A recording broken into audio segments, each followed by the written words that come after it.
Patsy Bob over on the Softy Papa channel asked me a question related to the video, the River God Shrine, Home of the River God. That was it. Recent upload over on the Softy Papa channel. And the question really brought back a memory. The question was, in the video it shows I took the camera along on a very, very beautiful mountain shrine on the flanks of Mount Fuji. And yeah, it's a really, really pretty place.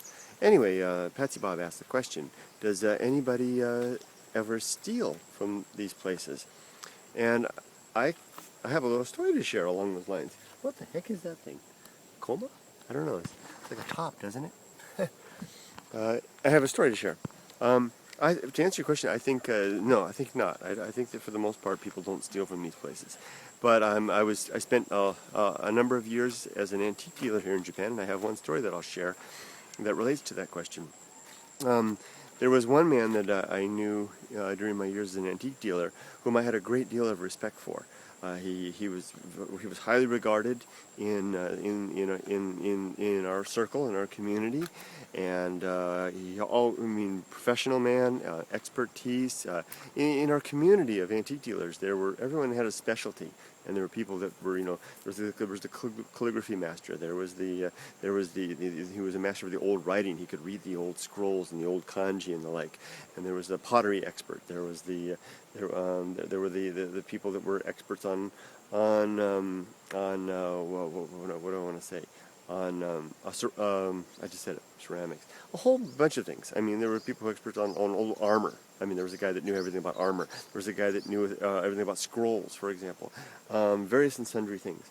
And there's this, I don't remember what this one guy's specialty was, but I think it had related to, and what was really cool in that community was that, for example, if I picked something up and I didn't know what the heck it was, I could take it. We had, twice a month we would get together as a group and have these auctions. It was a dealer-only event, and it was just all the insiders. And I could bring stuff that I didn't know what it was, and I could go to one of those experts and, ask them, what is this? And they could tell me all about it. Really, really neat stuff. Anyway, this one fellow, I think he was an expert on statues. He always had the most beautiful religious statues that he brought, and he had his shop that was just really, really nice stuff. Old Jizo statues and various icons of all sorts. Anyway, near the end there, before I left that scene, I remember arriving at the auction house one day, and everybody was all a bustle. The rumor was, it wasn't a rumor, the scandal was going around that this particular man had been arrested. Apparently, he had been caught breaking in to a Buddhist temple and stealing the holy relics, the artifacts. I don't know if they were relics.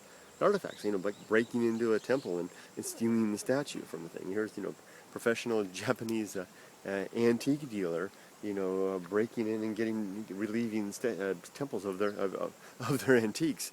And he had been caught. Apparently they have a security system. They had busted him in the act, and he was out of commission.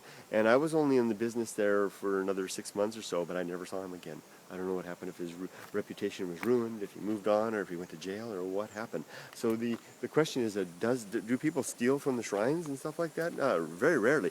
But I know with dead certainty that it does happen, and it can happen from some of the most least likely sources. There's my father-in-law waving at me down there. So there he is.